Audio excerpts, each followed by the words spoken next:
Before we get into this next episode of the Work Area Podcast, just need to give a shout out to all the sponsors that help me do this podcast and help me race every week.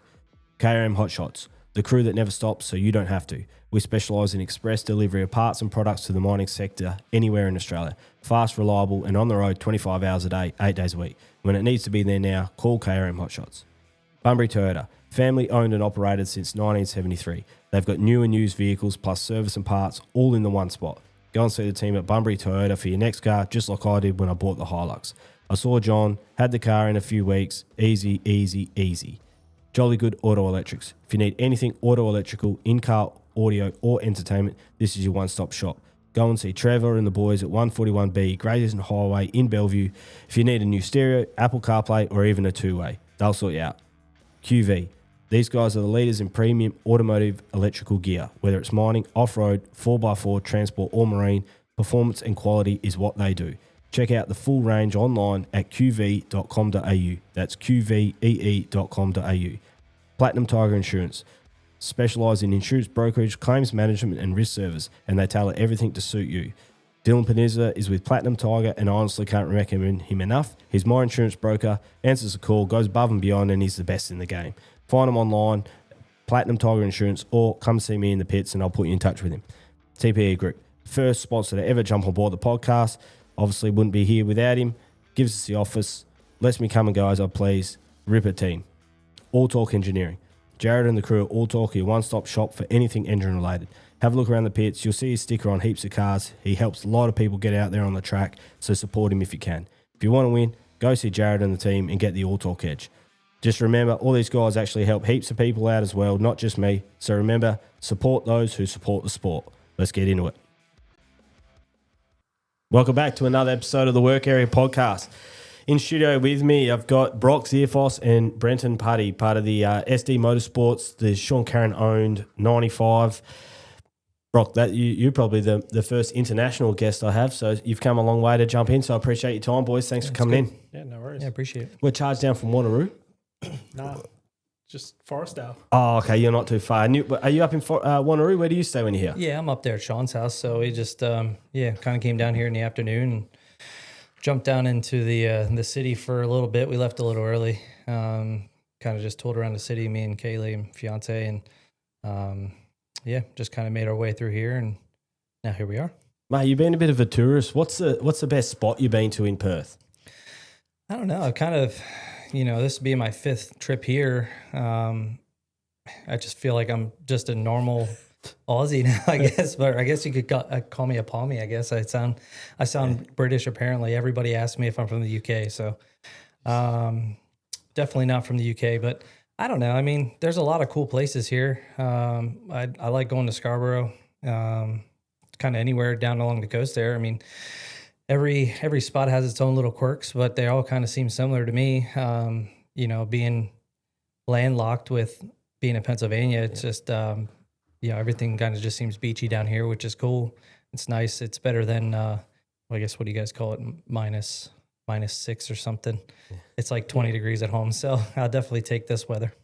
And Brendan, what about you? You obviously, for the people, again, I spoke to you just before we jumped on air that one of the things that I like to do is highlight here about the crew chiefs and the people that spin the spanners. I want to sort of highlight how important you guys are to a race team and how much you actually do. I guess introduce yourself to the listeners that will be tuning in, like what you've done, where you're from, who you work for. I know it's going to be a bit of an extensive list, but I guess, crack in and start from the start. Yeah, I've grown up in the sport. Family, they had a sprint car, and the Wojciechowskis from Collie. Gavin Migro actually drove for him. Back in the that's right. days. Yeah, so been around it a long time as a fan, and sort of grew into it and started working on cars. Just rip that mic just a smidgen closer to you, I reckon. Just pull that thing in. No, pull it. Yeah, pull it. Yeah, there you go. There we go. Yeah, so been around a long time. Started working with Rob Wells on a sprint car, helping him. Graduated to Kent Roberts, helping him out, the Thirsty Camel Man. Yeah. Then I got an opportunity through a mate to work with Trevor Green. Started helping out him when he came to Perth, when he was running with Barry Lewis. learnt some good stuff there, and then the opportunity come to be more involved with Trevor, and then we ended up going to America 1 year, doing a lot of stuff over there, working with Danny Smith when he broke his back. So it was kind of an international trade-off between that year. Trevor broke his back at Toowoomba and Danny came drove. Got to help a little bit there, and then the opportunity come to reverse it over. What about, have you ever jumped in the seat, or you just always wanted to swing the spanners? Because my background, I'm a mechanic by trade. I've always just enjoyed working on it and just trying to make something work and improve it, and that's why I just enjoyed that. I've had a skid a couple of times throughout the years, and I'm just... How'd that go? Yeah, not great. But I never crashed it, so perfect. That was So is Trevor Green like your first time that you sort of jumped in, like, and sort of, instead of dipping your toes in, was the Trevor Green the first time where you went all in a little bit? Yeah, pretty much. I ended up throughout those few years graduate basically to crew chief with him, and he taught me a lot, and we went on the road, did World Series that year. I think that was his last year that he ended up doing World Series. We did that, and then I sort of parted ways. I went back to working on the mines, and then an opportunity come to work with Ryan Farrell. We did that towards the back end of Hall's Motorsport era there when he was working there, and then basically ended up at Diamond Bay, which was a lot of fun. Good family. Won a lot of races there that year. I think it was 9 wins from 11 starts. The worst position was 6th. Won state title that year, and then 2 World Series races. It was back-to-back weekends there, so Albany and Manjimup. So it was good, and then stuff happened that everyone knows about, and we got Luke Dillon in, did World Series the following year, won some races, and then Ryan come back and did that for another year, and then they parted ways, and I ended up going with him to Keynes. So that year we went with Keynes to Darwin just to see how things go for chariots. It was the 360 Australian title up there that year. Won the NT title off on the last lap, last corner from Cameron Gessner, so it was cool. And then started, I think, like 8th or 6th at the Aussie title there and won that. So it was pretty cool. Had a tough year that year back in the 410 with Keynes, and he ended up stepping away and having some time away. And then I ended up there. Can't remember. I had some time off as well, just doing different things. And and I think after that was with Sean. It was a random asked a random question, and he goes, "Oh, do you know Brock Zearfoss?" I said, "Yeah, I've seen him. He gets around all right." And anyway, just all right. Yeah, just all right. Gee. Yeah, so then COVID happened that year, obviously, and then the news come out that he decided to put Brock in the car and bring the car out of retirement, and he messaged me and said, "Come down the shop and have a chat." And that's the history. So with that, obviously, like you sort of came onto the scene reasonably quick, and your crew chief for Trevor, like it sounds pretty quick. Who did you lean on in those early days for advice, and who was the person that sort of showed you the rope when you first came in on it? Is someone that sort of, not like a mentor or whatever, but who did you look up to? Probably Trevor himself. Yep. So he was hands-on. Yeah, he was very hands-on because in his early days he had Daryl Mouse Green, his brother.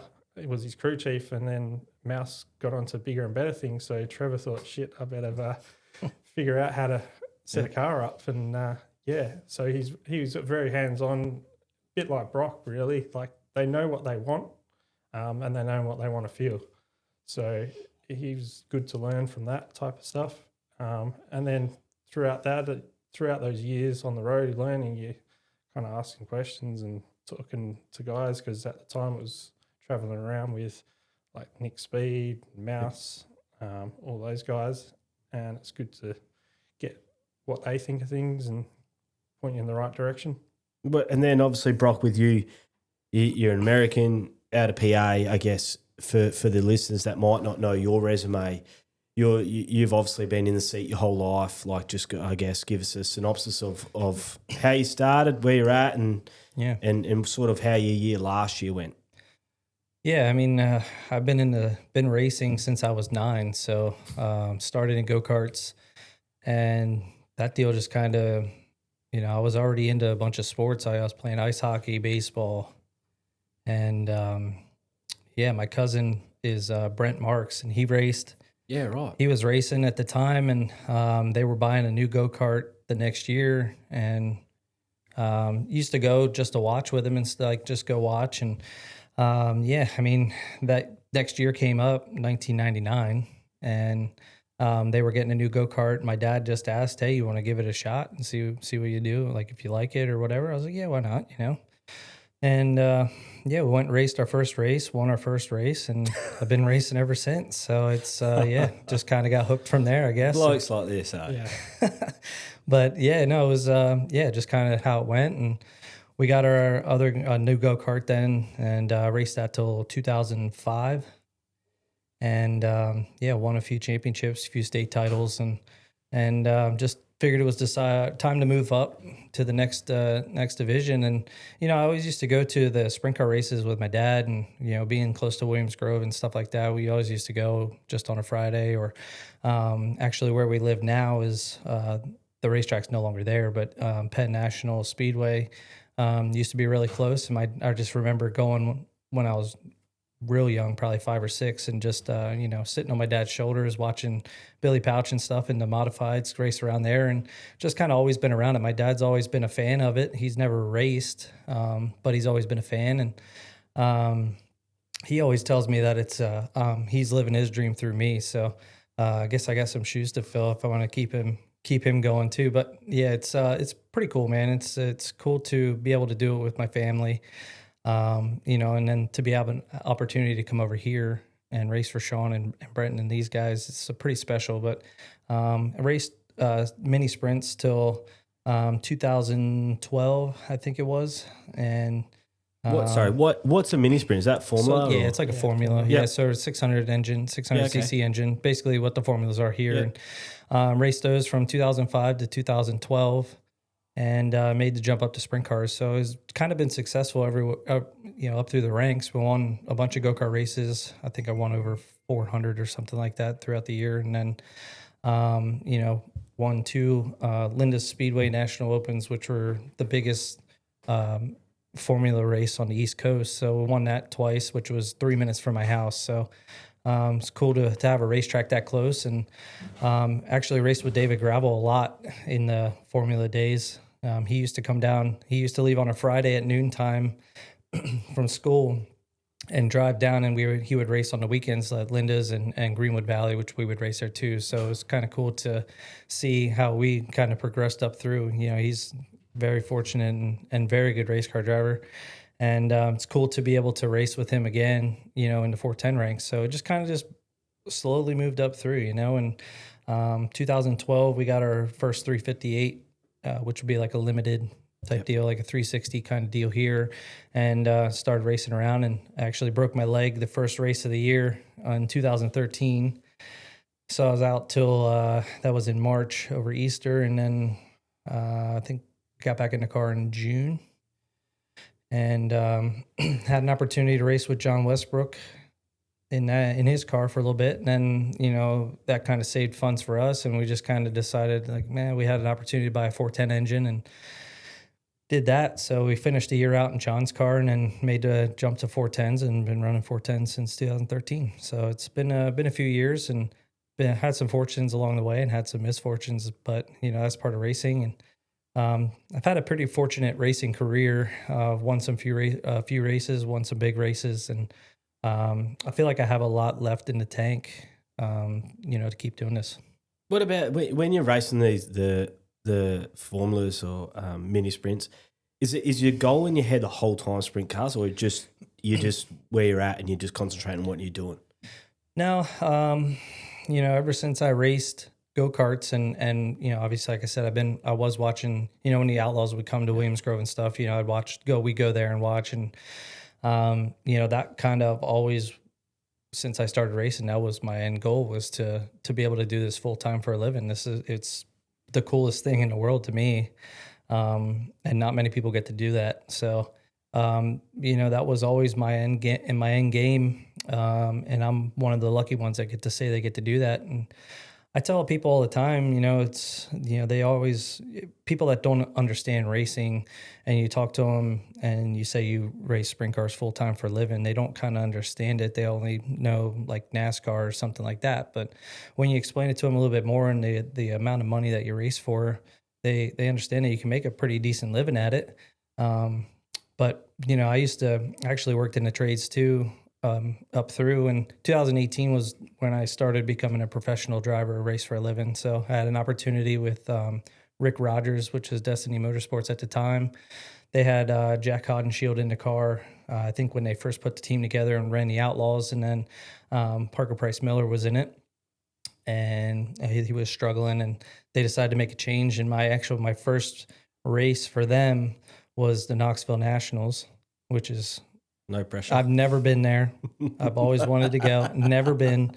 And they drove to our shop. I forget where they were racing, wherever it was the week before, somewhere in the Midwest. They drove out to Pennsylvania, and we loaded some stuff up, and we drove to Knoxville, and that was my first race with them. And a little bit nerve-wracking, but definitely a cool experience. And we made the Nationals my first attempt, so that was pretty cool. That was my first time working with Noisy Shane Bowers, who helps Corey Day now. And we were just we ran that for a year, and things kind of financially weren't looking the greatest with Rick, so we decided to leave that deal. And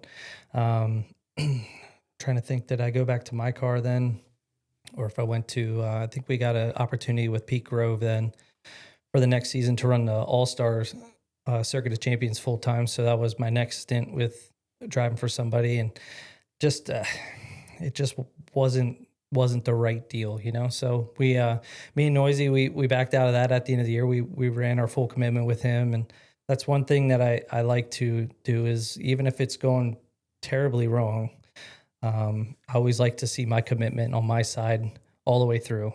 I don't like to burn bridges, because you never know when you need to go back to somebody. But yeah, I mean, so we ran that deal, and then obviously I left at the end of the year with Pete's car, and me and Noisy, we decided we had Ty Wolfgang too. He was our car chief or tire guy or whatever. It was just me, Noisy, and Ty. So we ended up running our car on the All-Star Tour again, and won 4 races, and we had a good showing. And I think, trying to think if that was the year that I came over here. That was 2020, yeah. I think. So yeah, that's a whole other story with Sean. That was kind of hectic at the time too, with the COVID.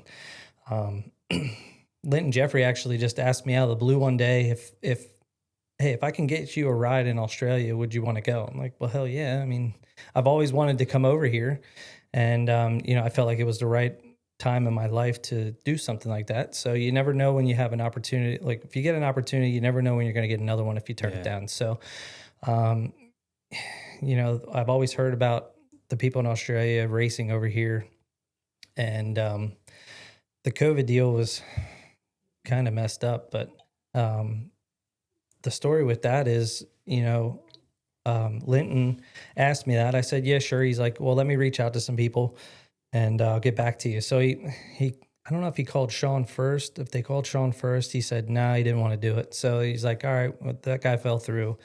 I got another guy. We'll see what goes on. I'm like, just let me know. You know what I mean? I'm not going to get my hopes up if I understand how this whole deal is going on right now. And I don't know if it was Hardings. I think Hardings was the next one. And they're like, yeah, we'll do it. And then they're like, cool, we got something lined up. And then they backed out. And I'm trying to think, there was another guy too. And then I think they asked Sean again, and Sean's like, nah, I don't want to get back into it, And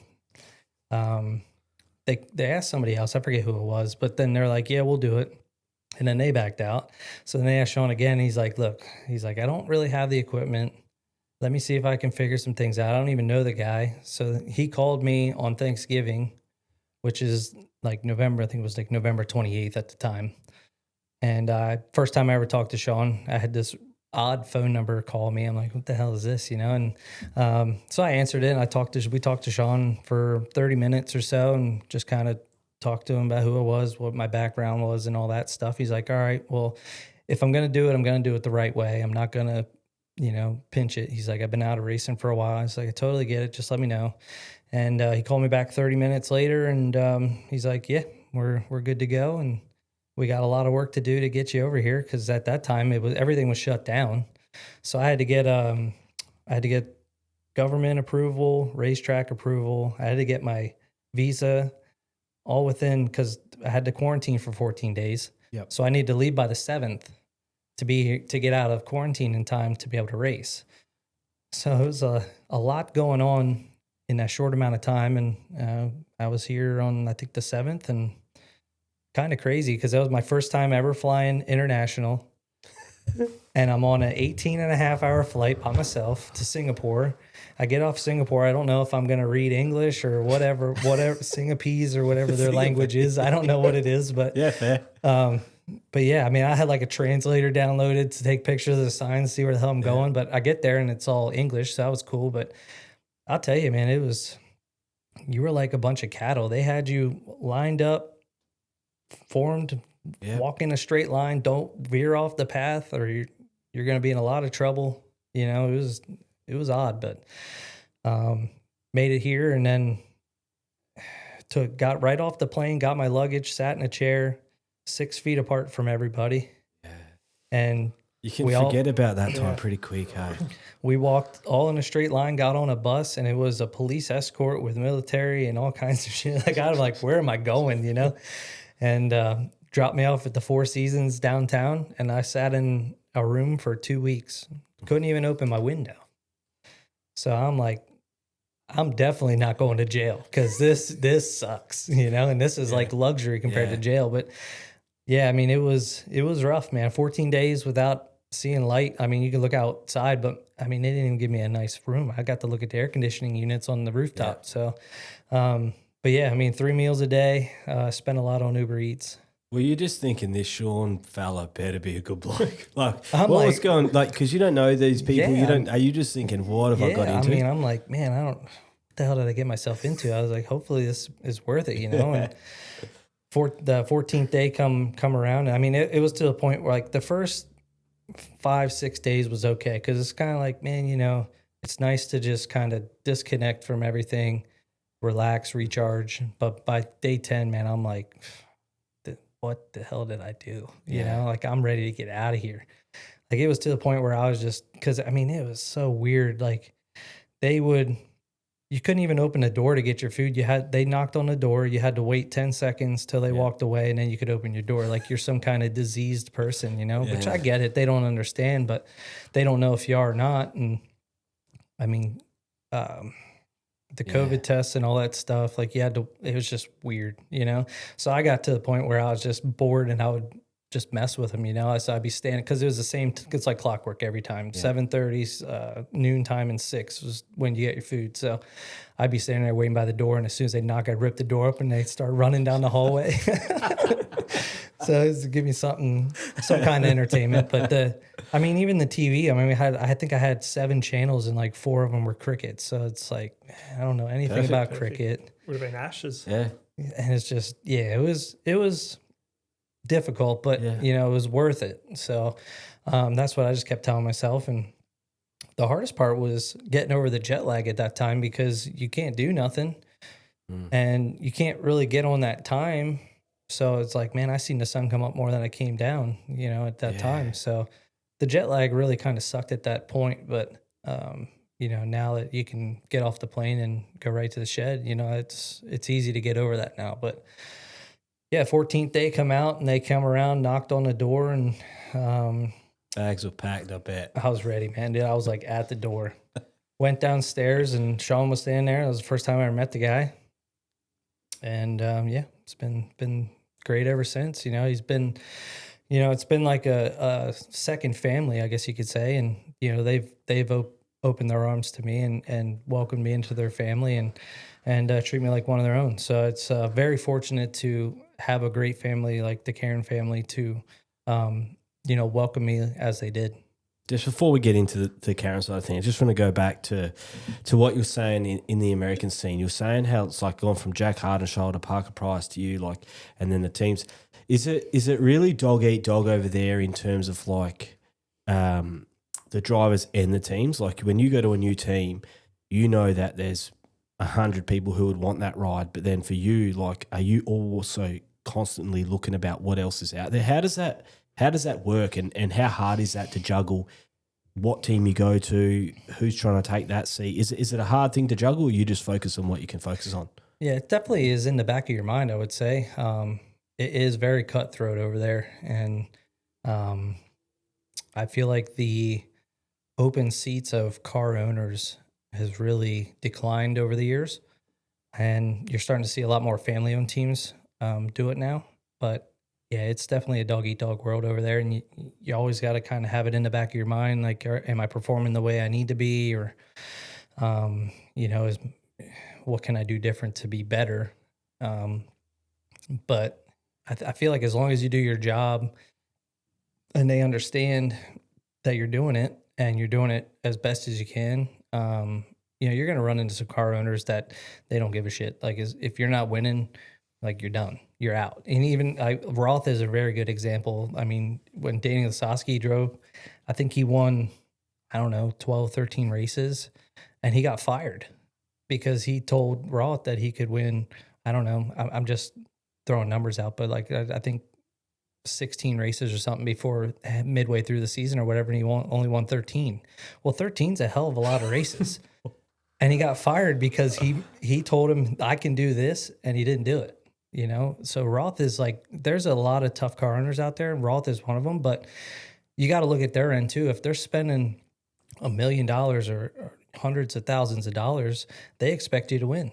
And you're hired to do one job, and that's to win races. And if you're not doing that, then you're not doing your job. So it's very, very difficult. It depends on who you get with, you know what I mean?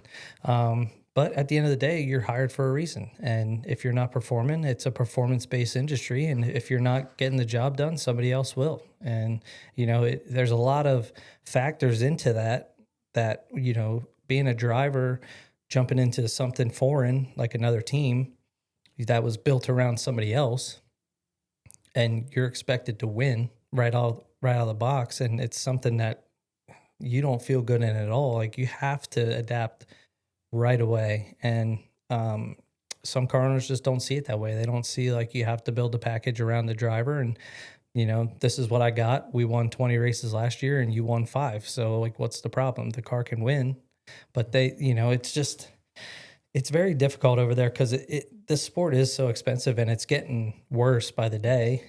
And I mean, I get it. I've seen it because I'm on the other side too with the family-owned deal. I know the expenses. I know how much it costs, and I understand why there's so much pressure to perform, because they're spending a ton of money, whether it's their own or they have sponsors that they have to, appease and things like that. So it's very difficult, and you always have to you can't really ever get too comfortable. And I feel like when you get comfortable, that's when you start losing your rides and stuff like that. But yeah, I mean, it's hard over there, and I feel like there's a lot of family-based teams here, so you don't really see that a whole lot.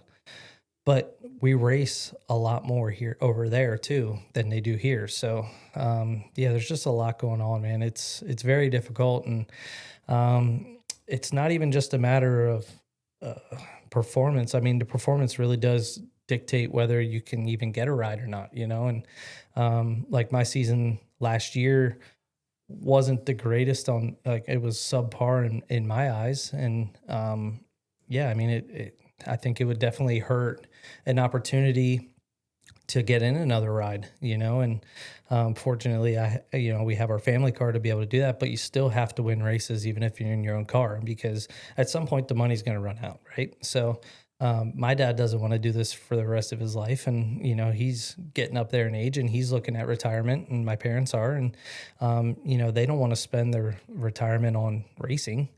But I'm constantly looking for sponsors, and that's another part of it too, is, some of these guys, they just fly in and get in a seat, and at the end of the night, whatever happens, they get on the plane, go home, and It's not like that for me. So I have sponsorships that we've gotten throughout the years, and you have to answer to them. So even when you're struggling, they want to know why you're struggling and what's going on. And it's not really a great phone call that you have to make, but you have to do it. And fortunate for me and our team, our sponsors are pretty heavily involved in us, and they believe in my talent and my team, and they're pretty, I would say, kind of lenient. Not they're spending a lot of money too, but they want results as well. But they understand that it's a little bit different. We're doing it as a family team, and we're spending half the amount of money that Roth or the big teams are spending. So it's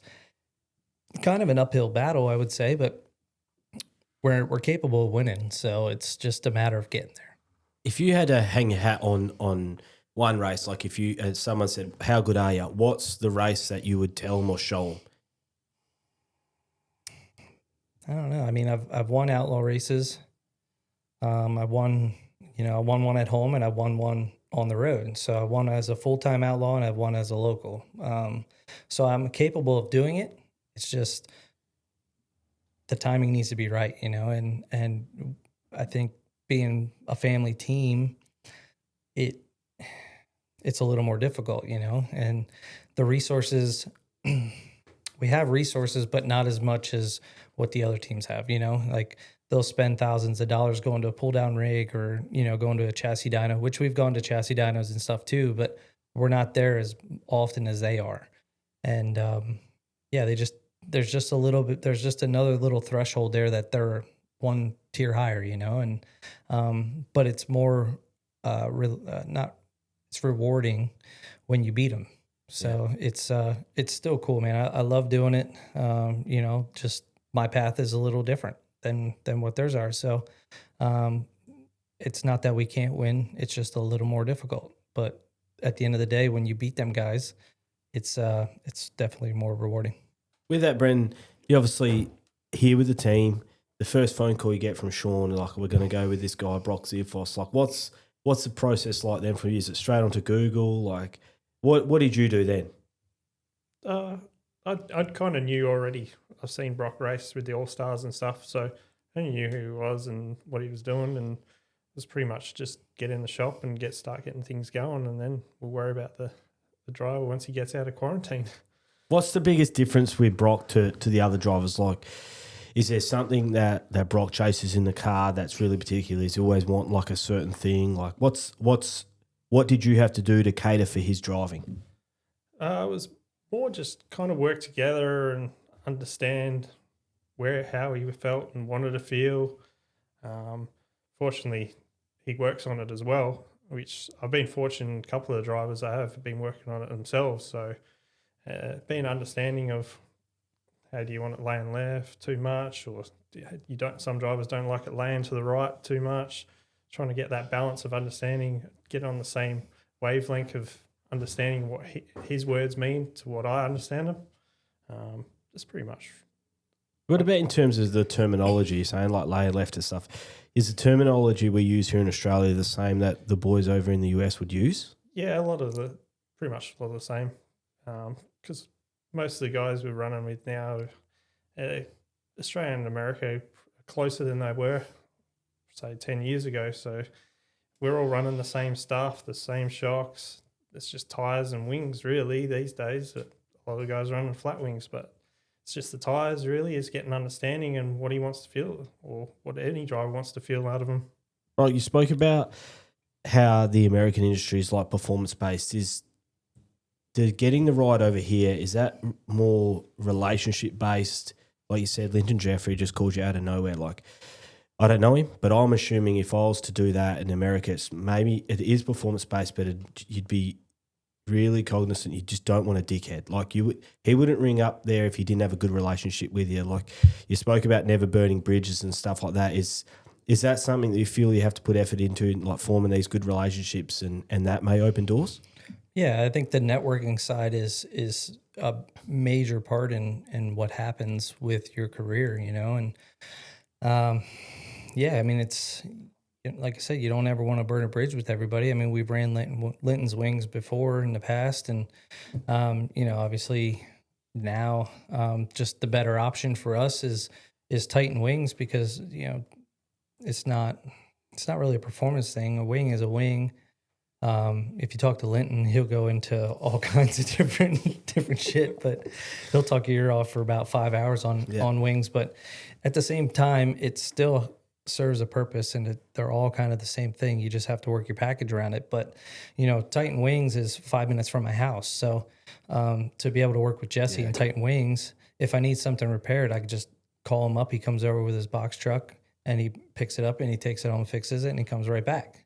I can't do that with Linton being in Iowa. So, it's just a matter of what made sense. You know what I mean? And it did definitely change how our car handled, and we had to work around that. But, every wing is built differently. They all have their different ideas and things that they want to do with it. But, at the same token, whatever you have on the car, you have to work around. So I'm just kind of, I'm a firm believer in giving the car what it wants, which I think kind of made the transition with Brenton kind of easy. Even when I've driven for people in the past, like Clayton Snow, I went and raced a 360 race for him in Arizona. And when I got off the plane, he's like, "What bars do you want? What shock numbers do you want?" I'm like, "Just put in whatever you think is right. I'll hot lap it, and I'll tell you if it's good or bad." And it's just that simple. Like, if it feels this way, I'm going to tell you, and we'll fix it. It's not, I don't really think that you need to have a certain bar package or certain shock package. It's going to get you close. But at the same point, I've never been to Central Arizona or Arizona Speedway, and I've never driven for you. I don't know what's in your car, so I'm not going to tell you. You know your car more than I do. So just put what you think's in it. I'll go around the racetrack. I've done it a million times, and I'll tell you what I feel, and we'll go from there. And that's kind of just how it was with Brenton. It's like, what do you, I brought a set of shocks over the first year just to kind of get ourselves, this is what I've been running. This will kind of get us close, and we just worked from there. And we were very successful right off the bat, and we just kind of been working on our package year after year. But I seen you got some photos of you over. Are you boys hot? Yeah. Yeah, I'll bang this aircon on. 2 secs. Honestly, 2 secs.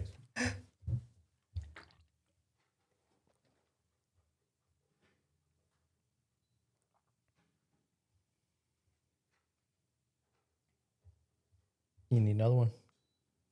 Not yet. She'll cool down. Yeah, it's all good. I have no idea what I was saying. Do you just remember what I was saying?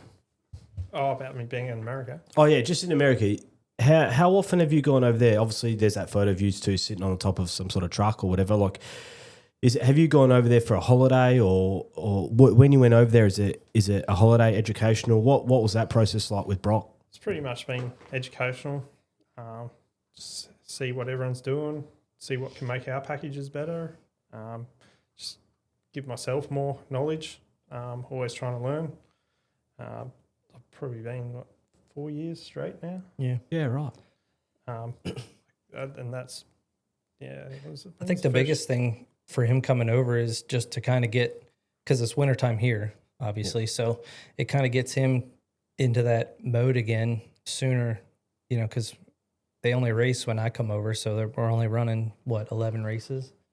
So they're already back 6 races before I get here, so everybody here is kind of already in race mode and up to speed. Yeah. And I think him coming over in the wintertime here, I'm wide open. I think I've run probably 70 races by then, by the time he comes over, and he's, he gets right into it. Most of the time he comes over right around Nationals time, and we run, 15 or so races. Yeah, like this year was probably the shortest. Yeah, this was the shortest one. We ran Speed Week and I think a couple other races after that. So I think he ran probably 12 races this time, but he just gets him kind of get into the flow of things. And, it's nice when he comes over too, because it's an extra eye, and an extra person to bounce something off of. And we've, there was times where we were struggling on the road racing on the Outlaw Tour, and he'd come, and it's just nice to, you know, that's another thing that was difficult in my stint with the Outlaws was, you know, you're racing against, you know, Philip Dietz or, you know, Ricky Warner, them guys that are top tier. And, you know, it's very difficult to do that, you know, but you know, I was going through crew chiefs that, you know, just weren't cutting it and you know, ended up having to make the calls myself. Well, then I only got 2 other guys working on the car. I can't go up. I'm up looking at the racetrack and the horn blows for the feature. And then I got to run back. Them guys are like panicking because they're like, what do we want to do? And I'm trying to think about shit. And it's just something will get missed or whatever. So it was nice to bring him over for even if it was 10 races or whatever, just to have that extra hand and that extra guy that understands me, what I'm talking about, and can adjust the race car when I'm on the racetrack. Even, you know, there was a lot of times there last year when parted ways with crew chief, and I come over and I think it was the first night out. It was Beaver Dam or something. Yeah, we went I think so. Quick time. Yeah, first so night. it's just it's a lot of pressure that was relieved off my shoulders just in that short amount of time that, you know, I could focus on racing and driving. And that's the hardest part about being on the tour is when you're doing it with a family team like we were. There's a lot of extra things that are going on. Like I'm driving the truck. I got to worry about hotels, where we're staying, shit like that. And, you know, David's not worried about that. You know, Carson's not worried about that. Them guys fly home during the week and they show up on Thursday. They got a hotel already booked for them and they go drive. And, you know, throughout the night, they're up at the racetrack, looking at the racetrack, and I'm back working on my car. So it's like, I don't really get to see, I couldn't do my job correctly, you know, and that's fine. That's just the way it's dealt for me, and I'm okay with that. But there's just a lot of extra pressure and odds and ends, and you see it on the internet all the time, like, you know, Zearfoss, you know, whatever, they just talking shit, which I don't really care because I'm doing it and you're at home watching TV. So, but they don't understand what goes on behind the scenes, and they think that, you know, because you're racing on the Outlaw Tour, you're probably just some driver that just shows up and races, but it's not like that for me. And that, like I said, that's just the way it is. And I feel like I've learned a lot the 4 years on the road, how to race differently. I learned a lot about my race car, what I want to feel and how to get there. And that's going to help me in the long run. And, but it's just nice when like I can have Brenton come over and just throw ideas off, or even if it's an open red. And I mean, I got one guy trying to do the tire pressures. I got another guy putting fuel in. Well, at the end of that 2 minutes, there's no time to put jack any weight in the car. So it's just like, well, fuck it. You know, we'll just, what I got's what I got. You know, what I mean? You're competing against the best of the best in everything. Yeah. Like, and they're making the changes. And they're making the changes. And, you know, they got Phillips right there in the cockpit talking to Carson about what he's feeling, what he wants to change while everything else is getting done. And I got to, hopefully they get done. Get the fuel. And I'm like, they're walking away. I'm like, whoa, put like a half in the right rear real quick or something. You know what I mean? And it's like mentally beaten already when you're seeing who's working on the other cars. It's a lot. It's not really like, I'm not mentally beat, you know, knowing that Philip or one of them guys is working on the car, because I know my ability and I know that I can beat them guys. It's just you're down, like you're bringing a knife to a gunfight. You know what I mean? And that's just kind of where we struggled on that end. Like our equipment is there. It's just a matter of having the right people in place and keeping them there the whole season to be able to make the right calls and to be able to do that. And you know, the times that we were down a guy, I was like, can you just stay for the rest of the year? You know what I mean? Or something, you know? But yeah, I mean, it's just a little bit of breath of fresh air at that times, you know, to have Brenton there, because he understands me. We've been, you know, we were working together for a while, and he understands what I want to feel, and he understands what to do to the car. That's the big thing. And all I have to do is say, hey, I'm balled up on the right rear, and that's all I got to say. And he just takes over from there. I don't have to think about it. I can just focus on what I'm going to do, how I can attack the restart and gain maximum positions. And, but yeah, I mean, it's just, I think it definitely helps him too coming over, because he can understand me more too. Like we just start working together and get that flow going before I come over here, and then it's just kind of like right into it. So how nice is it to come over here and almost it'd be the opposite. Like instead of doing all the stuff, you're at Rottnest. And then, the car's getting looked after. That's like even the motor maintenance during the week, wash, and like, I'm sure you help with that, but like, you don't have to. Whereas like, is it such a nice contrast to what you're used to in terms of that sort of stuff? And your job here is to race and win, and that's it.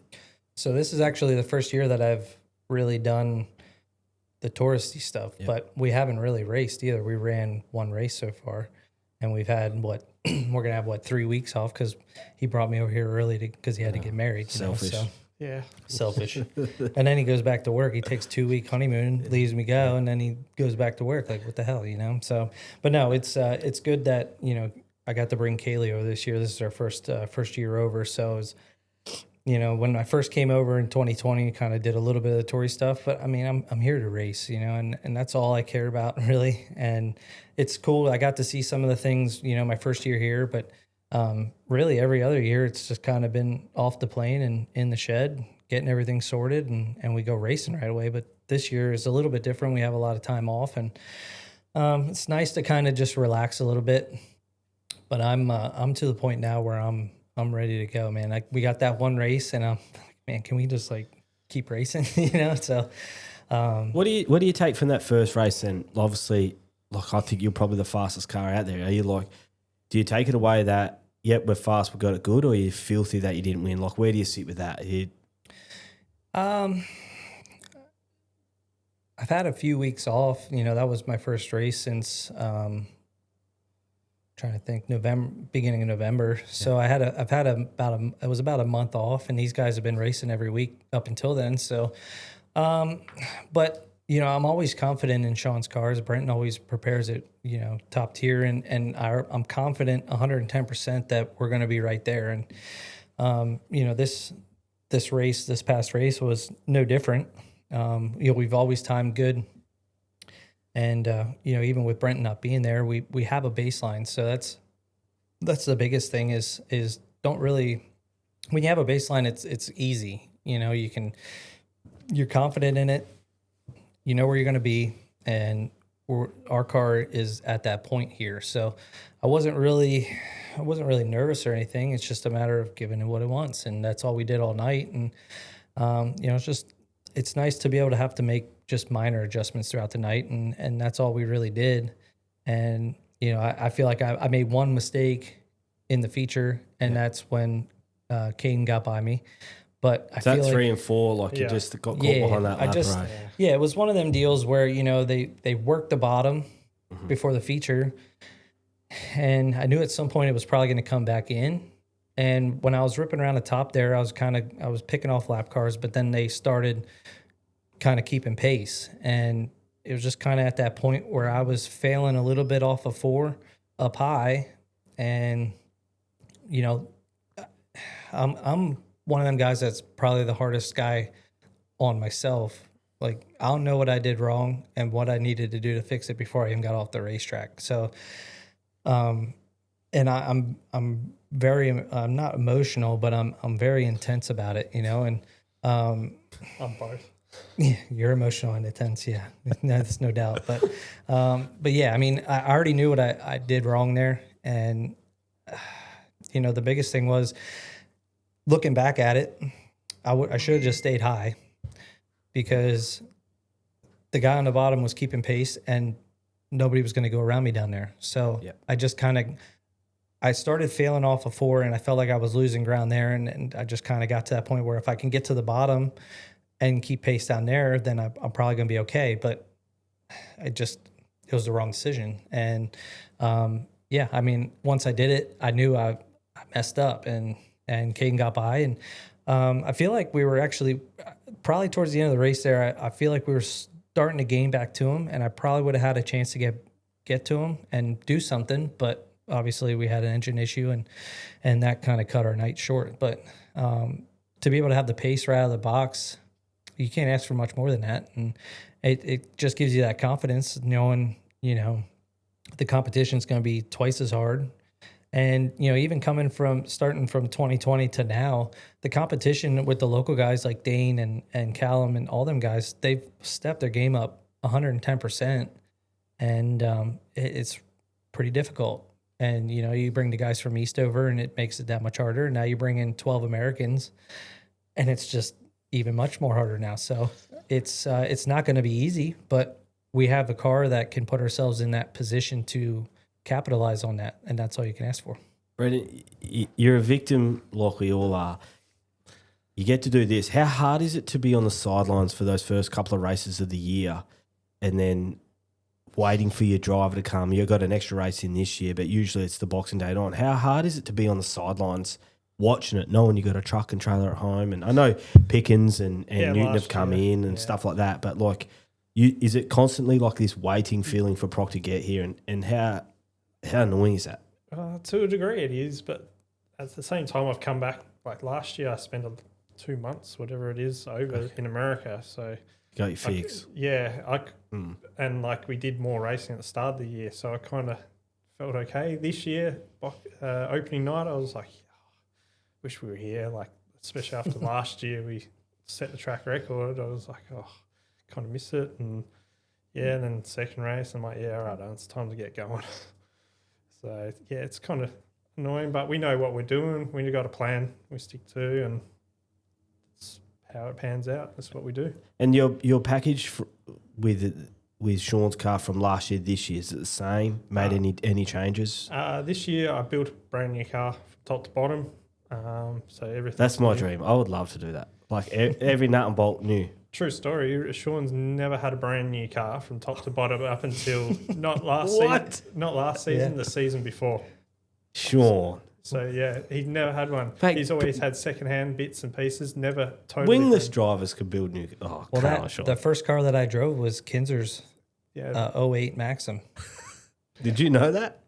Yeah, he told. I mean, so Sean, you're sitting in quarantine 14 days. Was full. Like Sean was full up front because, like he'll even tell you that like just because he's like, I don't have the equipment. Like I'm not if I don't have the right stuff, I'm not going to do it. And they're like, well, just don't tell him that it's an 08 car and stuff. He's like, I'm not going to lie to the guy. So he was up front with me, and I'm look. At the end of the day, a car is a car. Yeah. So they're all going to go around the racetrack. I don't care if it's a 95 Gambler. Maybe I do, but I don't, but at the end of the day, I'll race a wheelbarrow, you know what I mean? And, I didn't care. I just wanted to come over. I just want to race. And, that car was good, man. Like we ran that car the first year. Did we run it the second? Yeah. We ran it the second. And then when did he buy his first car? 2 seasons ago. 2 years? 2 years ago? Yeah. And he was like, I got a new car. I'm like, cool, we'll put it together. He's like, nah, that's going to be the spare car.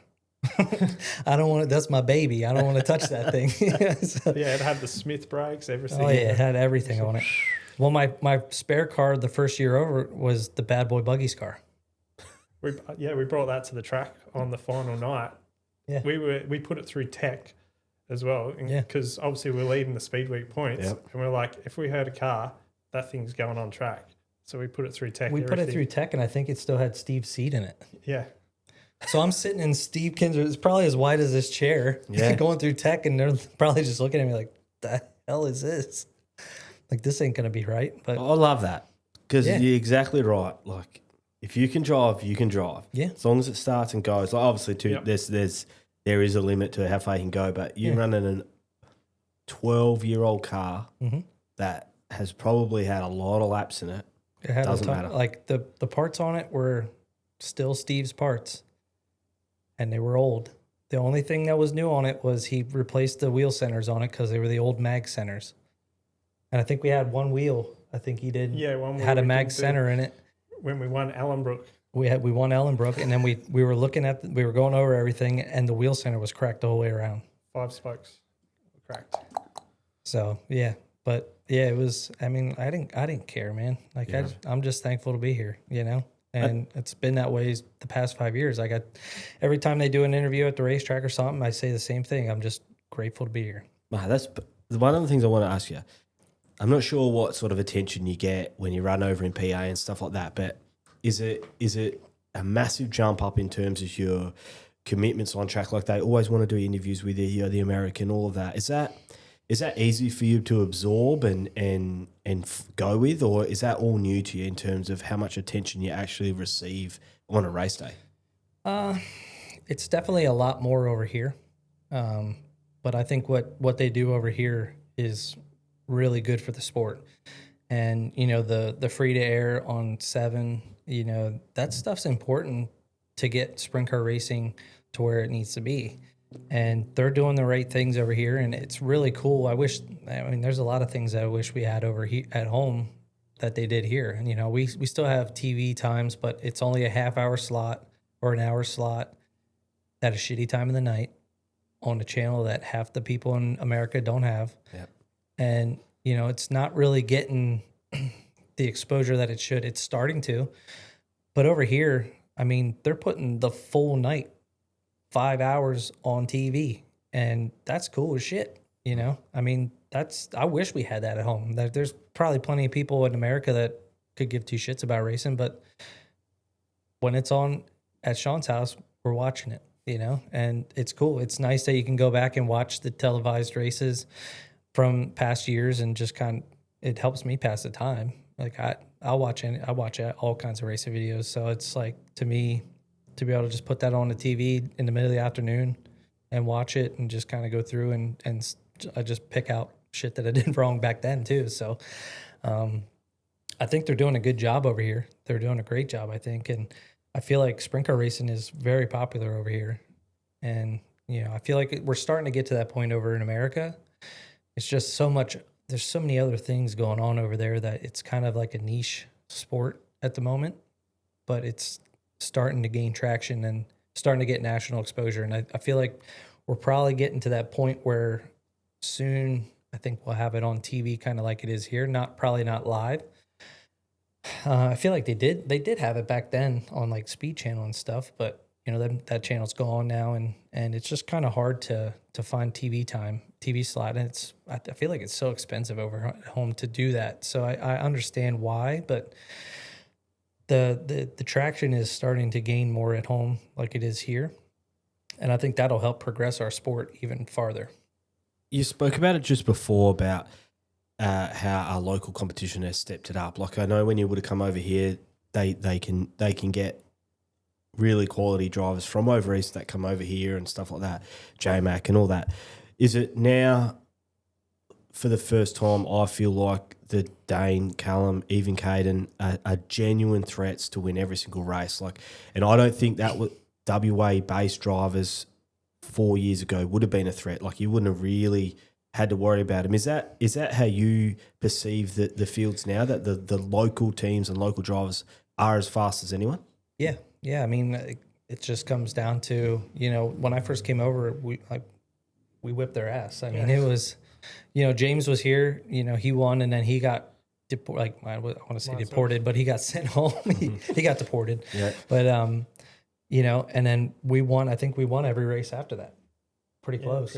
All but one, I think. Callum stole one from us. Callum stole one, and then after that, we won 4 in a row. Yeah, we won Ellenbrook and Ellenbrook on, and so two. It wasn't easy, but now, Callum, Dane, all them guys, anybody can really win at any point now. There's probably 5 solid teams in WA that can win any night.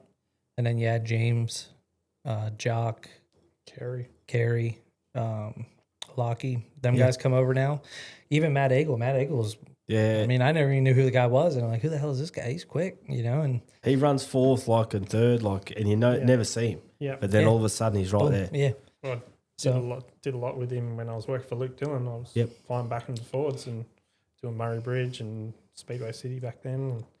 And he's been quick since he started.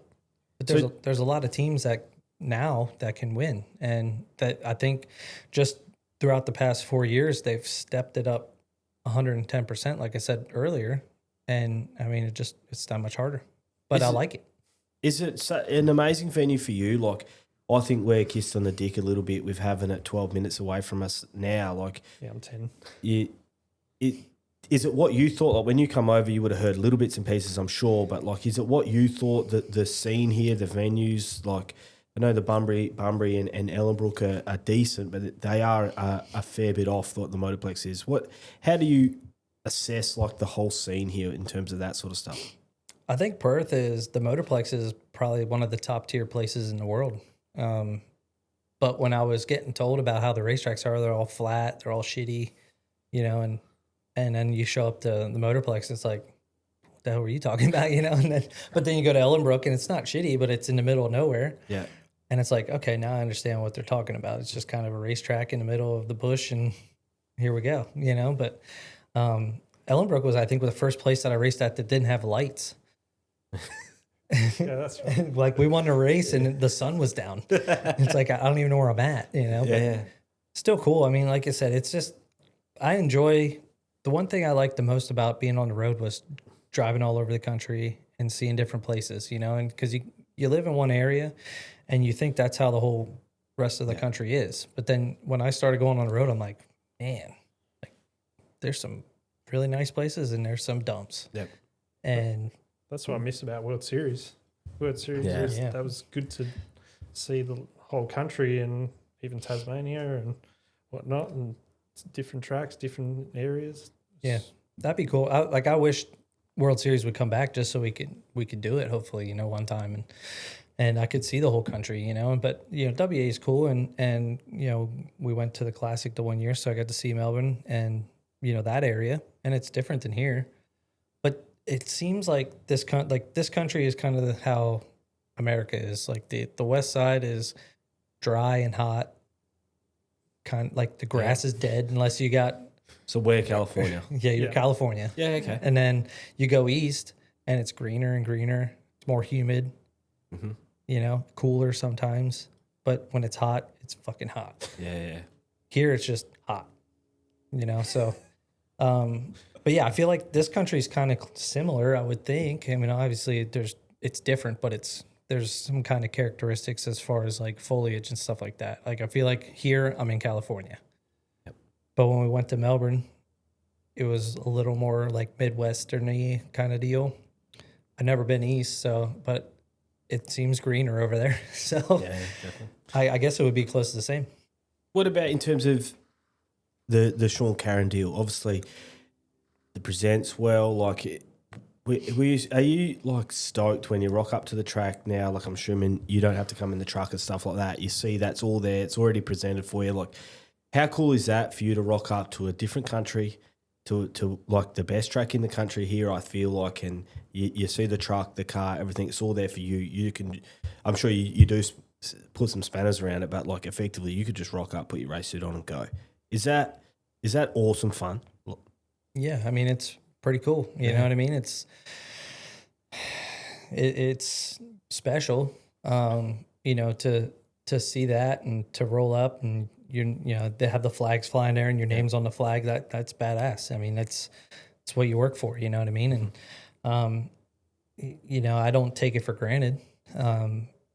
It's a very it's kind of humbling, but at the same point, like I'm proud to be here, and when you're standing down there and they always bring you down there for Speed Week, you're always down there for the national anthem and stuff. Like I'm proud to be here, you know what I mean? And they play your national anthem, like this is cool shit. And the fans they love you, and the fans here are just, they're great.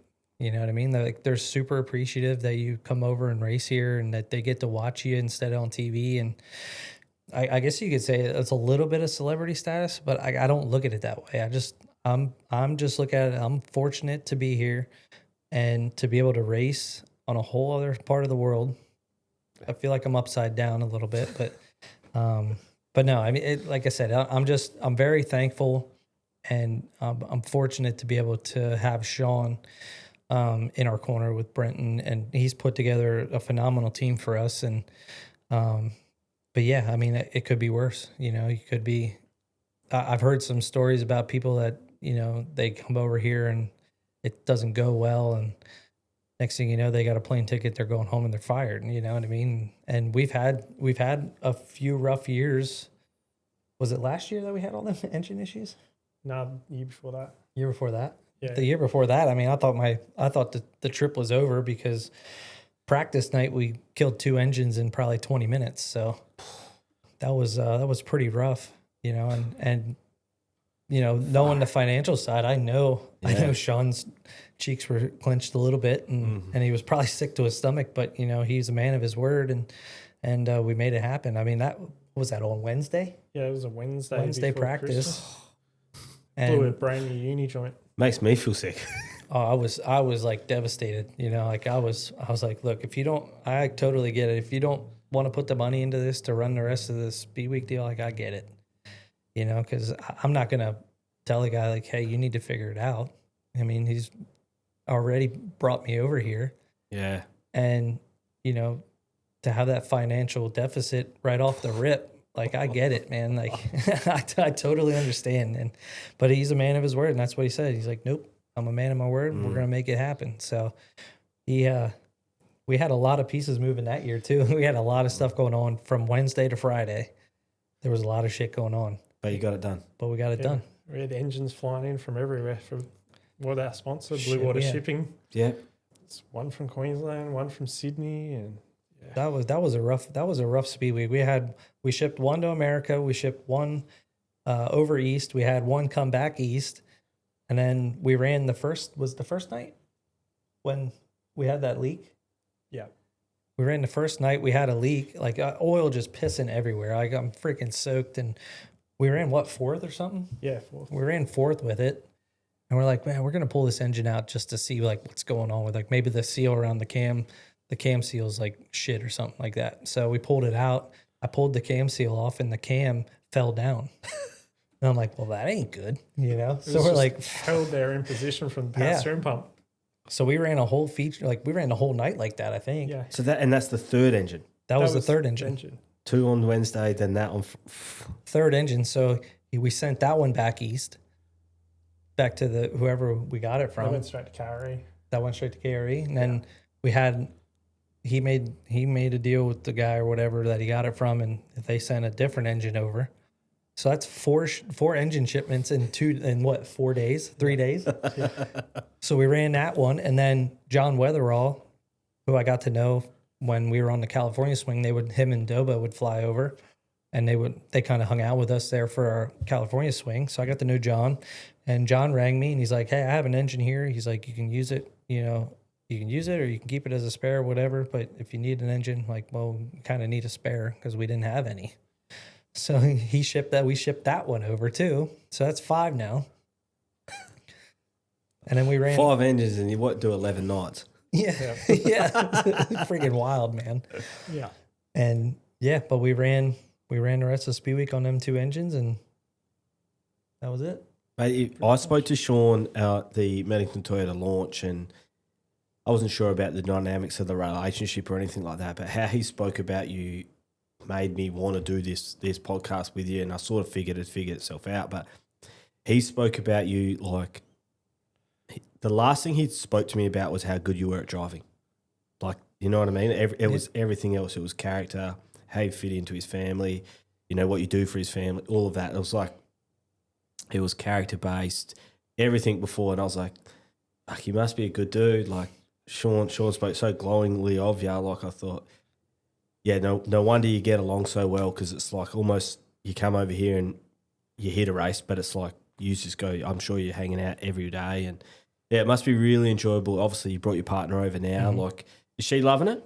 Oh, she's loving it. Yeah. Yeah, we're doing a lot of shopping and seeing a lot of different things, man. I think this is the most I've traveled in the country since I've been here. You know, normally I'm just like, because even Sean was like, dude, if you want to take a day and go to the beach, go to the beach. Like, you don't have to be here.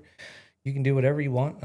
I want to be in the shed, you know? Mm-hmm. And when the guys are there, I want to be there, because that's just how it is. I enjoy working on the race car. I enjoy being with my team. And I feel like if they see that I'm putting the effort into it, they're going to want to put the effort into it. So, and, you know, I'm just, like I said, I'm just thankful to be here. And you know, he's brought me over here to do one thing, and that's to race. And I feel like that's what I'm here for. So that's what I need to focus on 110%. And it is nice to be able to go see things and do some things like that. But at the end of the day, like, I'd rather be at the racetrack. Yeah. You know, I'm not a huge beach guy. I've seen the arms, mate. Yeah, like I'm burnt to a crisp just from a day riding around Rottnest. So, but you know, it's nice to be able to see like the lifestyle and see different things and just kind of tick that off the checklist. And yeah, I mean, it's a little bit nice to relax, but I'm itching, man. I'm ready to go. Yeah. Like I'm a caged animal, dude. Like I'm just ready to get in the seat. You know what I mean? What about Brenton? You could draw up one track for Brock to race. Like, what is it? Like, what's his strength as a driver, and what sort of track would play right into his hand? It's probably Tolmer. He's good at Peverley. Yep. And the way that track at Bordertown changes, you run on the top, you run on the bottom, and chopping and changing. His way to read the traffic and what the track's doing, that would probably read into it. I picked that up from probably his first year here when the track changed a lot that throughout the night on one of the features there. I think that was, the double feature night we won that. And, yeah, just the way you can move the car around through there, chopping and changing. Like you see guys that just want to dominate the top and wear their car out, and then being able to work the track out that's got a middle there and a bit of a bottom there, a bit like J-Mac is good at as well, and being able to read that and not take unnecessary risks and be able to use the strengths of the car. And what about yourself? What do you think your strengths are as a crew chief? Like, can you talk to the driver about how to drive it? Like, are you really technically in your analysis of what it's doing? Like, shocks, like, what's your strength? Like, what's the one thing that you know that you've got your shit sorted in? Being able to kind of read what the car's doing, Yep. And understanding probably what he's saying as well, and then trying to put that into action, getting the guys together and putting all the changes together. That's probably one of my strengths, that. With that, then, the guys that do help you on the, is it SND Motorsport or SD Motorsport? SND. Yep. And Sean and Dot. Yeah. Sean and Dot Motorsport. Big dog sorted me out with clever. that. Yeah. It's a similar logo as Scruffy Donaldson. Yeah, okay. What about the rest of the crew chief? It's like this one's a little bit weird. It can't be like a season preview, but maybe like a speed week preview. But like I don't feel like the crew chiefs get enough acknowledgement of what they do and how important they are to the performance of the car and the driver. But the last blokes that get a shout out are the sort of the mud scrapers and you know, the people that once a car leaves the pits, the bloke that sweeps the mat down.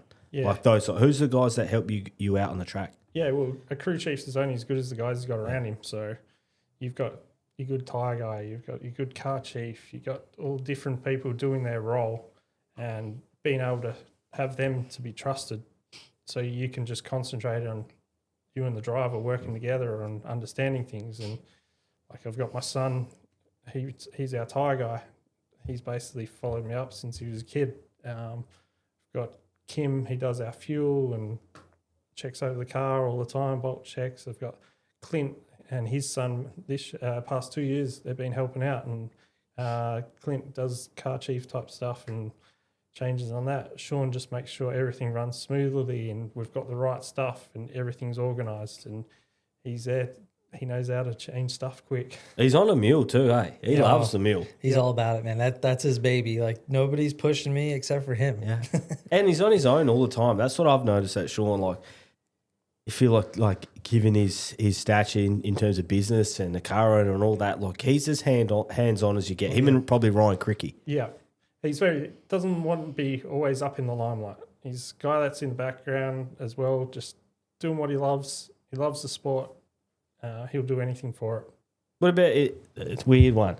The catering and the food over here, mate. Is there something on the race night that you love to get stuck into, or is it pretty standard? No, it's pretty standard. I mean, truthfully, like, Dot, she is like wide open all the time, but she's always got something made. And when we go to the racetrack, there's no reason for us to be hungry by the end of the night. So she's always worried about, she always wants to make sure we have some kind of healthy or something like that, But I mean, it's pretty much just snacking all night. Yeah. Like, I don't really eat like I'll eat at lunchtime and then I'm done till after the races. That's just how it's always been. And but yeah, I mean, there's never really a lack of food in the trailer. This guy's always eating. Like he'll be rolling out. Look like it. Yeah, he'll be rolling out like not munching at the on racetrack, something. not at the racetrack. But now it's Everyone tries to shove food in my mouth. I'm like, nah, got other stuff to worry You're about. working. Yeah, exactly. But there's always lollies in our trailer. oh yeah, always. It was the high limit guys and Chase and Mike Hess and all that. They come through and go, oh, where's those Allen's lollies? Party mix. Yeah. What about on race day, Brock? How are you? Do you get nervous? Do you get locked in? Do you need to be relaxed? How do you need to be on a race day? I don't know. I've done it for so long now. Like it's just another race for me, you know. And I'd be lying if I would say like the high limit race. Definitely, there was a little bit of not nervous or like just kind of butterflies. Like it's just leading up to it. It's just like, man, it's a big race. You know what I mean? Just want to make sure everything goes smoothly and we have a good night. And but once it's time for heating a motor, like it's game on, man. It's 100% focus, and the switch is kind of flipped then, and I've always just kind of even at home, like I'm just super laid back, relaxed, even up till the time to go. But once I put my suit on, then it's time to work, and I don't know. I mean, some guys are like super edgy right from the time they roll in the gate, and I mean, I'm just whatever, just kind of hang out. Work didn't start yet, you know what I mean? But I'm still focused on the night, but I'm just kind of relaxed and not really try to get worked up. Just kind of make sure everything's right, and that we're set up to have a good night. And once the time comes, then it's just all business. So I've sort of started helping out a couple of guys there. Miles Bolger in the 13, ripper fella. I feel like when I race a wingless. I don't know if you know what they are, but not much. What a wingless. So I hate the waiting game. Like I don't ever get nervous for the race. As soon as I roll out for the first heat, it's just fine. But it's everything up to then. It's like, it's not nervous. It's like there's this apprehension. Like you just want to get going. Like it's not like I'm not like, what if this? It's none of that for me. It's apprehension. But then when you're working on a car, I get way more nervous for that. Like I'm cruisy as until they roll out. Then once they roll out, then I start getting nervous. Like it's a real weird feeling. How do you go on race day? I tend to get a bit edgy.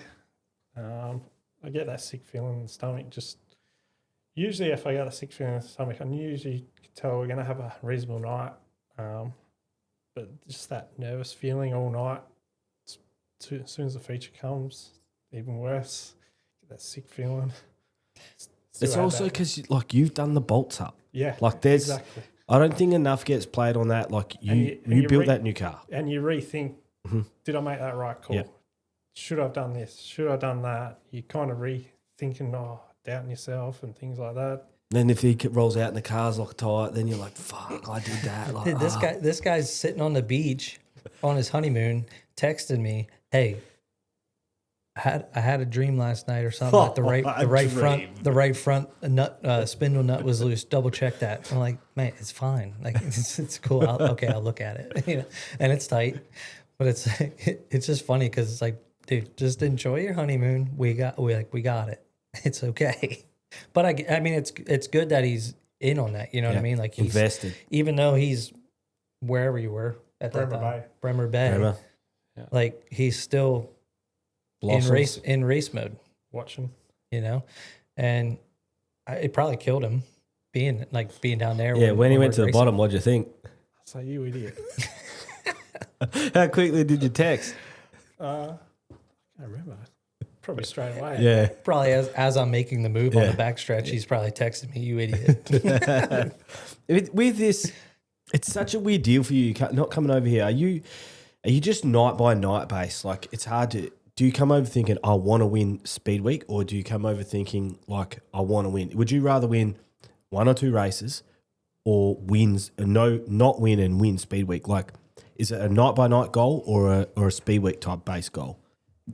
I mean, you don't race to not win. Yep. So, no, winning fixes everything. You know what I mean?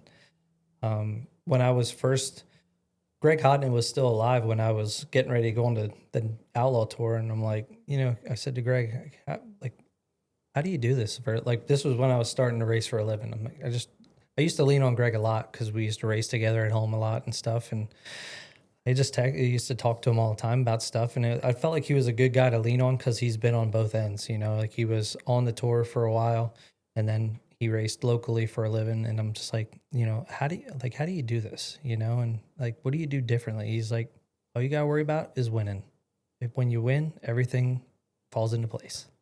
Everything happens differently, and it's like, as long as you win, your life's good. So I just kind of been focusing on that. I mean, you're not going to win every night, but if you can put your best effort in and, even if you have something go wrong, if you can maximize your finish that night, it's kind of a win in the long run, So as long as you're putting forth your best effort and doing what you can, obviously, I'm a firm believer in whatever's going to happen, it's already played out. Like it's already happened. Like the Lord has what's going to happen that night already set in place. You just got to watch it play through. And, when it's your night, it's your night. Some people are kissed on the dick like Kyle. And I mean, he's a great race car driver, but he gets a shit ton of luck too. Man, he does. Like he's really good at putting his car in the right position and knowing what to do. Like if somebody messes up in front of you, he's really good at putting his car in the spot. Like he knows what you're going to do before you even do it. What and about that what chili makes him ball? so good. Rode over like 3 cars. Like pops anyone else's tire. He's done it 3 times, so it's fine. Yeah, he is.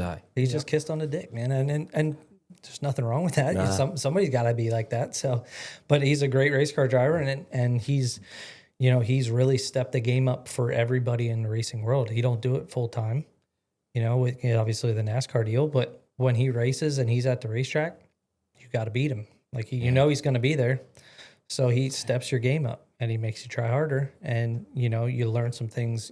I learned a ton just from racing behind him or racing with him. Just like if he does something, like if you think he's going to be here, he's here. He's like if you think he's going to be on the outside, he's on the inside. But he knows what you're thinking before you even think it. That's what makes him so good. And it's just a gift, but it makes you think differently in the race car. And I've learned a lot just from racing with him or Donnie and, David, Carson. Them racing on the Outlaw Tour teaches you how to race differently. It teaches you how to race ahead and think ahead and make reactions without even thinking about it. But them guys are as good as they are because they're thinking 3 laps before they're there. What are you going to do 3 laps before when I get to you? You know what I'm saying? It's just a different thought process on the Outlaw Tour, and that's what makes them good. Like it's money and, equipment, and they're really good race car drivers, but the thought, like the mental process of an outlaw driver compared to a local driver is night and day different. Knowing when you have a second place car. Yep. Mm-hmm. Rather than push it to the limit. Yeah. I mean, some nights you just have to accept that you're not going to win the race. And I feel like I want to say this lightly because I feel like sometimes they do it and sometimes they're just bending it. But like the guys here before used to be like, we're ripping the fucking wall. Yeah. And if we crash, fuck it, But now they're being smarter. You know what I mean? Some are smarter. Yeah. Like Callum and Dane, they race smarter. Callum's balls deep on the wall. I feel like Callum does that, but just does not crash. Yeah. Well, he's just comfortable there. Yeah. Yeah. That's his comfort zone. Like I remember the first one time we pushed out for engine heat, and I was behind Callum, and he drove straight up to the wall and ran into the wall. Yeah. I did an interview with him. He told me in hot laps when they're just rolling around engine, he hits his right rear against the wall, so it's like muscle memory, and it's on purpose. Yeah. Looks dumb, but that's on purpose. I did that. And I was like, rolled out for my next hot laps in Probably the wingless. Folded the front end over. I was like, no one else will know about this. I did it. Everyone's listened to the podcast. There's like 15 wingless rubbing the right rear of the wall. But no, he does it to fully reinforce in his mind exactly where the wall is when he's driving there. Yeah, because I went up to him after that. I'm like, did you hit the wall in like heating the motor? He's like, yeah, I do it all the time. I'm like, fucking nuts. Like, what are you doing that for? He's comfortable being uncomfortable. He's like, I'm just comfortable there. Yeah. But I mean, just racing on the Outlaw Tour, you have to finish races to maximize your points. And, you know, there's some nights where you have to be against the wall, and there's some nights where you can be off of it a little bit, but you have to know when you can be there or when you have to be there. And it's just a different thought process, you know what I mean? And I think that just kind of, like, James is good at that because he's raced in the States. He's raced like that for years. And you can just tell the people that have done that, they think differently, you know, and you're not always ripping against the wall is not always the fastest way around. And some of them guys are getting a little bit smarter now, and it's making it a little more of a bitch for me because it's hard. Like, they're in my way now, you know? So, but yeah, I mean, like I said, it's just getting a little more difficult with them guys. They're becoming smarter, but good on them for paying attention. What's the program look like for you guys then this year? Like, I'm sure it's been out. Is it set in stone exactly what you're doing? Is it just here, you're going east? Like, is it result dependent? What does the next sort of month look like for SD Motorsports and what you guys have planned? At this stage, it's 100% commitment to Speed Week, and then we'll see how that goes. We'd like to go do the Classic, but if you're going to go to the Classic, you need to be on your game. Mm-hmm. So first step is make sure we're good at Speed Week and be competitive at high limit. And if we win, the rest will take care of itself. So do you get a one-way ticket here and then figure out the rest after that? Like, how does that work? No, he books a flight, round trip flight, but like, he has no problem changing a return date. But, you know, like, we discussed what we want to do, you know, before we come over, and you know, I'm totally fine because he's footing the whole deal. So like, I have no say in it. I'm just here to race, man. So like, whatever, if you want to run 3 races, then we run 3 races. But, you know, the Speed Week deal, if you flew for 3, you'd be living. Or we did the other year. Yeah, I flew over. We ran Speed Week. Did we run the Classic that year? Yeah, we did. We ran the Classic. I flew home. I ran Volusia, and then I left that Sunday from Volusia and flew back over to run the Cricky Boys. Ran the Wednesday night. That's right. Midweek show, and then we ran Cricky Boys. Started on the front row. And then flew home. We spoke about Kyle. How tough do you reckon that would be for, and I'm sure there's a couple of doing a little bit more, but Kyle comes just for 3 nights, that jet lag, all of that. Do you reckon that would be tough, or you've done that trip? Could you do that? Yeah, I think so. I mean, he's flown enough to kind of know how to deal with it. You know what I mean?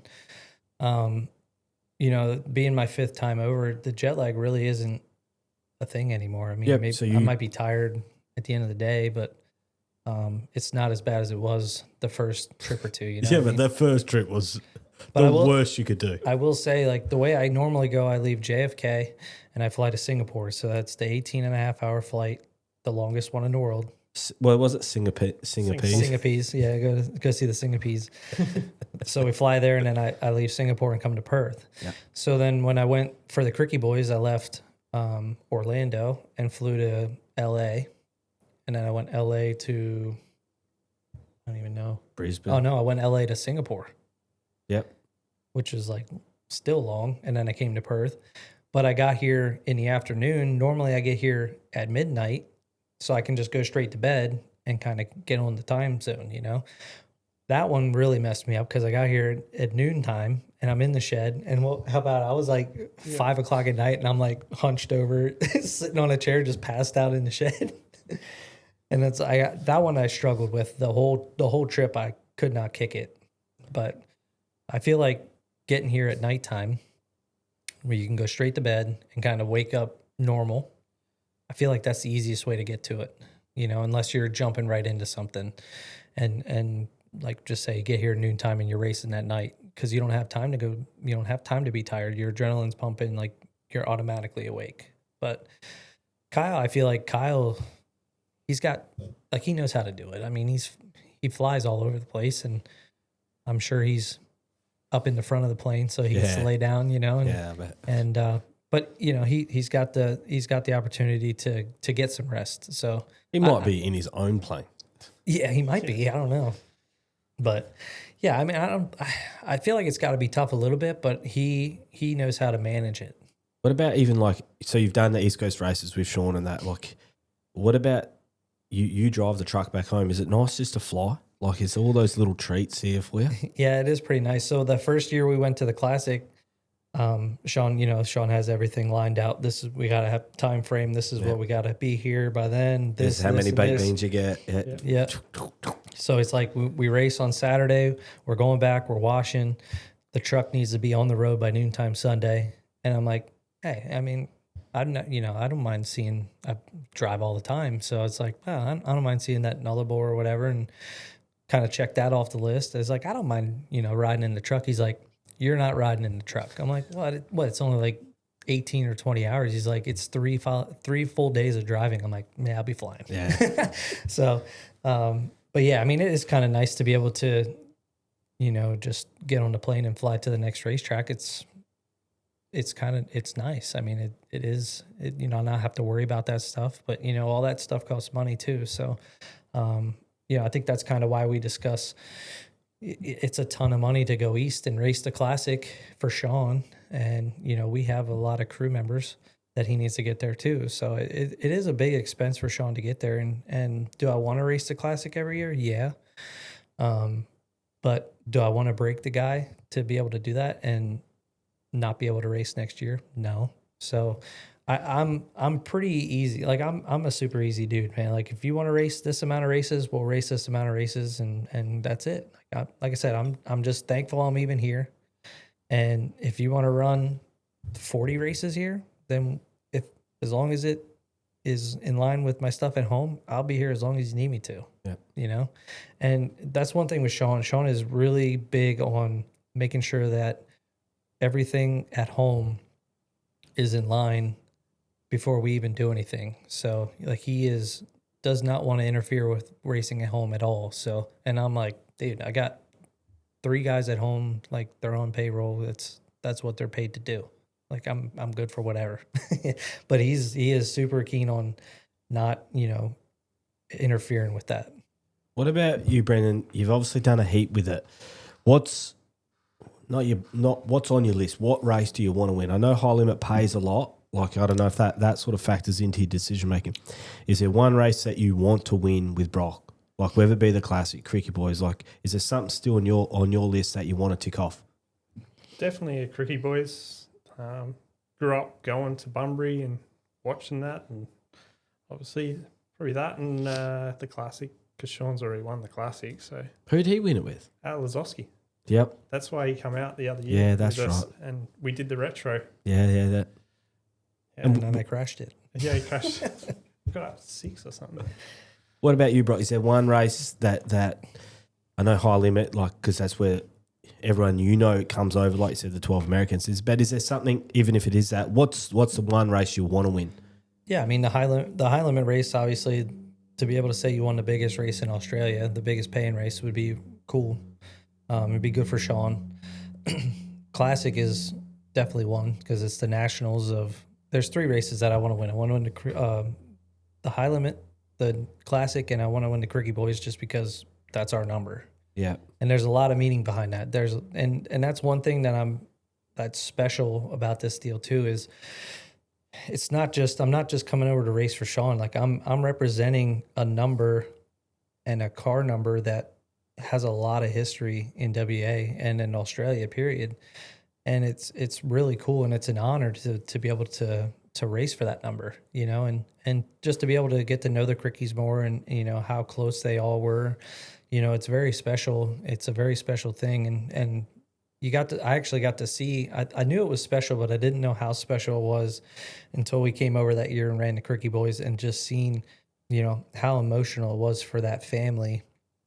And Sean's a big, restoring kind of guy. Yeah, sentimental type, isn't he? And when he did that, which car was that? The 2 car? Shane's. Yeah, Shane's. He did Shane's car that year. Taylor drove it. Taylor drove it. And it was just that was just super cool just to see the amount of emotion that they got to be able to see that car on the racetrack again. Like that was pretty special to be a part of. And it kind of stung a lot, not just because we didn't win the race, but we put the car on the front row of a Cricket Boys race with the W95, which is a huge number to the Crickies. on their race. It's a huge number to WA Speedway. Yeah, just in general. And, you know, to be able to put that on the front row of that race and just to see like how emotional they all were about it, it hurt to not win the race. But we had a chance, we had an opportunity to win the race. So that was the biggest thing. That kind of made it a little bit better. But to be, if we could have won that race for them and for Sean, it'd have just been pretty cool. So like that one's definitely on the list too. And then again, if you won that race, Sean might have packed it up. He might have. Like, they couldn't get better than that. Like, given that night, what he did with that car, putting Taylor in it, like, it couldn't get better for him. Like, has Sean ever won a quickie? I don't know. He might have. He might have. Maybe with Donnie. Yeah, okay. Might have won it with Donnie. Remember, yeah. Can't But yeah, look. No, I don't know if he ever did. Nah. I don't know. I would have to ask him. He would know. He seems He like would know. Do you know what he seems like a numbers man, Brock, but you do too. When you're ratting off your list, you're like, I came back in June of 2009. Like, I was thinking, half the sprint car dudes I spoke to don't know when they started racing. But you were like, I hurt myself. I came back on this date. Do you really focus on the numbers?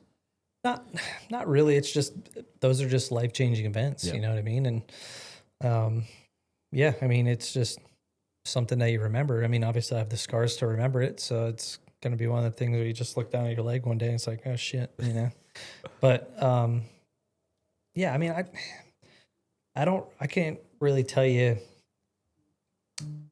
a race back in like 2007 or whatever, unless it had meaning to it. You know what I mean? But the meaningful ones, like I can tell you the first Outlaw win at Williams Grove. It was the Summer Nationals of 2017. I was racing for Aaron Long. Aaron Long had one car. It was an old KKR car. We had an engine that I was just a bunch of pieces that I had, and he put it together because he dabbled in some engine building back then. He put the engine together, and I think we cooked it like the week before. So we got another engine. It was a Knott 11-degree engine from Don Ott. It was one of his house motors or whatever. And yeah, I started third. I had Kreitz. Or no, it was Lance and Kreitz's car. David, Pittman. It was Kreitz and Pittman on the front row. It was me and I think Donnie in row 2 or whatever. And Gravel was right behind us. Lance crashed. Like, I don't understand how the car flipped over. That thing never moves, so I don't know how it flipped. But it was just when, like I said, the timing deal. When it's your night, it's your night. Like we were running third.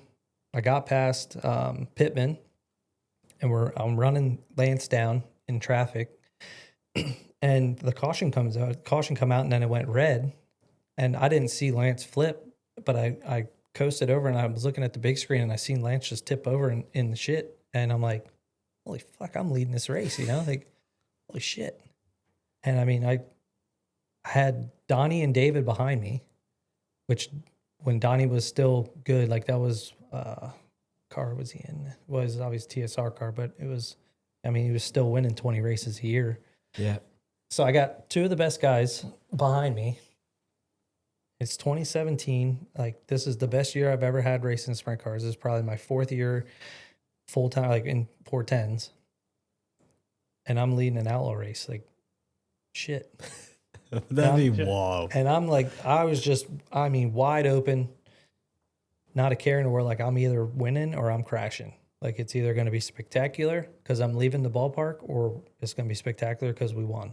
And I mean, I had to lead. It was 16 to go, so it's not like it was only a handful of laps. Like and I had probably 5 cautions in between that. In between, so like, dude, I was a mess.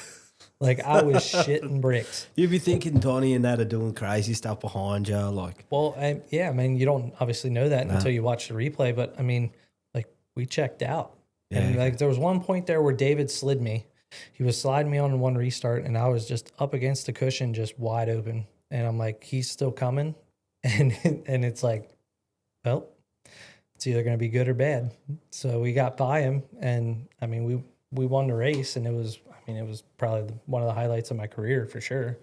Coming off that last corner, do you remember, like, oh, dude, I was like, you just bricked and don't break. Dude, I was wide open, man. Like it was cool.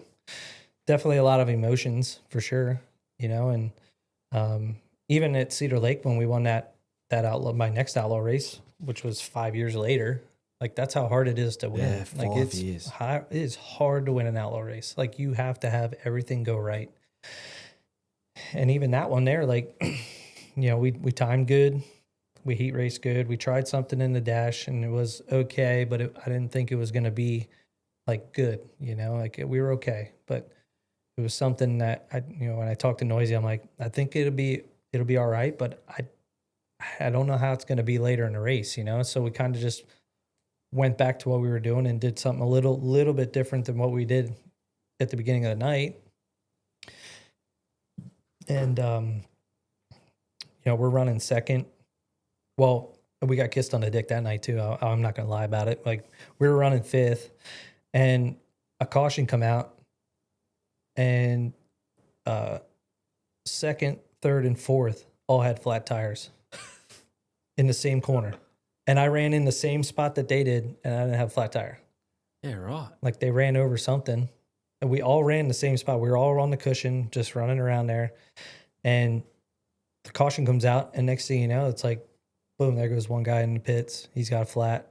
I see the guy, I think it was Gio or somebody. Gio, I think, was running second. He had the flat. Logan's tire was going down. He pulls in, then the other guy pulls in. I'm like, fuck.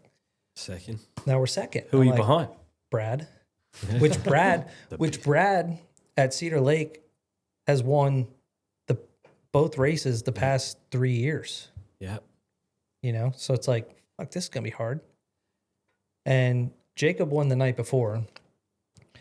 So this was the second night. And the bottom was really good on starts. And Brad chose the outside. And I'm like, I better not mess this up, you know? And like he's way high and I'm down against the tires and he's all the way out the fence because it was slick through the middle. And as soon as I heard him go, like I just mashed it. And I didn't see him, but I got up and I like watching the video. It looked like it was just like a textbook deal, which I had no clue he was that freaking close to me. But like I just come off the bottom and then about the flag stand, I just went up to go high and he had to check up. And even there was still, I don't know, it was like halfway through the race. So it's like, it still had 4 cautions there, but like I'm just wide open, man. Like just let it all out, you know? And we won that race too. And that was cool. That was a very special race too. Like, it's just one of those races where it's like, you know, you can do it. You know what I mean? Like this, you're meant to be here. Yep. You know, and because it was tough, man. Like it's just tough being a family team. Like I said, to race against them guys every night, and like I was getting my ass kicked every night. Like stupid shit going wrong, or just not being in the right part of the racetrack, or just something dumb, you know. And it's hard, man. Like it's hard to keep mentally focused like that. And that was just like one of them deals where it's like you're meant, like you can do this, like you can be out here, you know. And it was pretty cool. Like it was a special night. Well, perfect way to end it, boys. I think, yeah, it's hour 40. We're into it. Thank you for coming in. I truly appreciate it, boys. I think it's going to be awesome for people to hear the story and maybe get in behind and maybe buy a few more T-shirts when they rock up to the rig. But appreciate your time. Good luck for the time you're over here. Hopefully it's a long time, and hopefully there's plenty of checkered flags. Yeah, hopefully. Yeah, like last year, I don't think we won a race, but it came down to the last race. We were leading Speed Week, and I forget what happened. Like, that left rear deal. Yeah, some shit happened with the left rear. Stamped left rear, and had to change it. Yeah, just a dumb, something stupid. Yeah, and you know, luckily we seen it before we went out because it would have been a shame. Like it would have been even more heartbreaking to win the race or win Speed Week and then get disqualified and lose it that way. You know, but we were still in that right spot. I think we only lost it by a few points. Yeah. Which was still kind of devastating, but still heartbreak after losing Bunbury. Done. But right. Yeah. Awesome. Cheers, boys. Thanks, man.